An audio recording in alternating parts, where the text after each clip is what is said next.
Halo Sampurasun Tribuners, jumpa lagi dengan saya Sartika Harun dalam tajuk Carita Pakuan. Seperti biasa Tribuners, di program Carita Pakuan tentunya kami akan menyajikan sejumlah informasi terkini terkait Jabar 1. Di antaranya penipuan yang mencatut nama Gubernur Jawa Barat berhasil diungkap kepolisian. Diketahui pelaku melakukan penipuan terhadap korban senilai ratusan juta rupiah. Lantas seperti apa informasi selengkapnya berikut dalam tajuk Carita Pakuan. Tribuners, kita awali informasi pertama. Gubernur Jawa Barat Deddy Mulyadi mengambil langkah cepat terkait persoalan BPJS penerima bantuan iuran atau PBI yang dinonaktifkan Kementerian Sosial. Deddy menegaskan Pemprov Jabar akan mengambil alih pembiayaan BPJS Kesehatan warga miskin yang kepesertaannya dinonaktifkan. Langkah ini diambil guna memastikan warga Jabar tetap mendapatkan pelayanan kesehatan. Adapun yang di-cover Pemprov Jabar difokuskan bagi warga tidak mampu yang menderita penyakit berat dan menjalani pengobatan rutin seperti kanker, talasemia, dan gagal ginjal. Sementara itu, Kepala Dinas Kesehatan Jabar Vini Adiani Dewi mengungkapkan pihaknya tengah menyusun tata cara dan pelaksanaan mekanisme pendataan di lapangan. Menurutnya, mekanisme pendataan tersebut akan diteruskan kepada pemerintah kabupaten kota di Jabar untuk segera ditindaklanjuti di lapangan. Sebelumnya, Kemensos menonaktifkan kepesertaan PBI JKN berdasarkan surat keputusan yang berlaku pada 1 Februari 2026.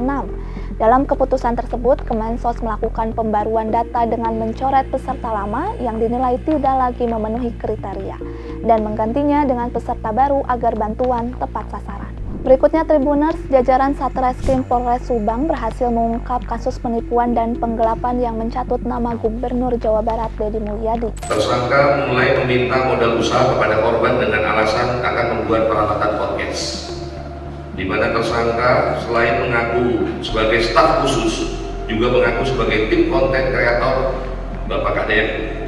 Atas dasar kepercayaan tersebut, korban menyerahkan uang tunai sebesar 38 juta rupiah. Pelaku berinisial MSA alias B yang merupakan warga Kabupaten Cianjur diamankan pihak kepolisian. Kapolres Subang AKBP Doni Eko Wicaksono menerangkan dalam menjalankan aksinya, tersangka mengaku sebagai staf khusus Gubernur Jawa Barat sekaligus tim konten Deddy Mulyadi. Status palsu tersebut digunakan tersangka untuk memanipulasi dan membangun kepercayaan para korban.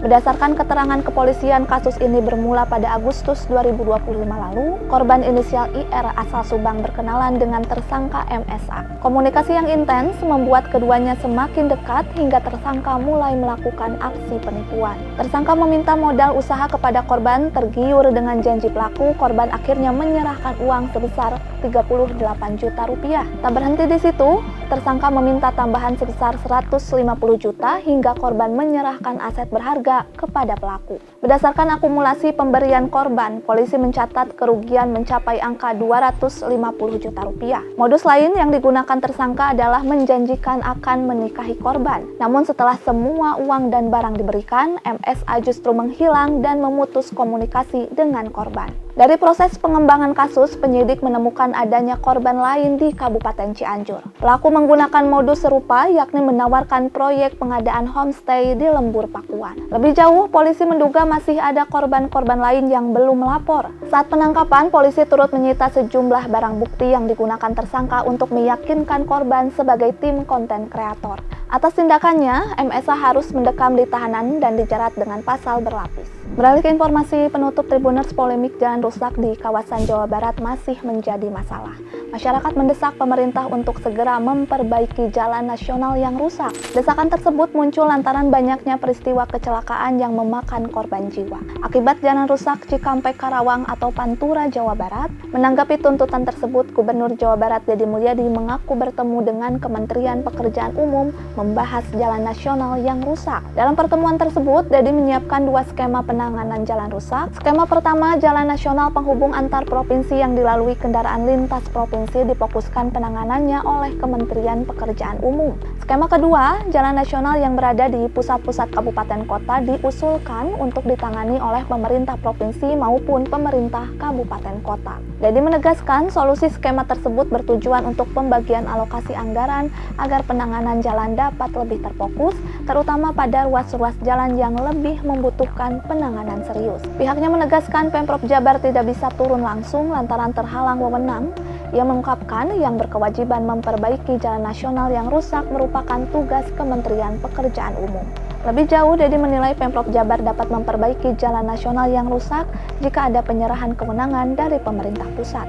Tribuners, informasi tadi sekaligus menutup kebersamaan kita di tajuk Carita Pakuan hari ini.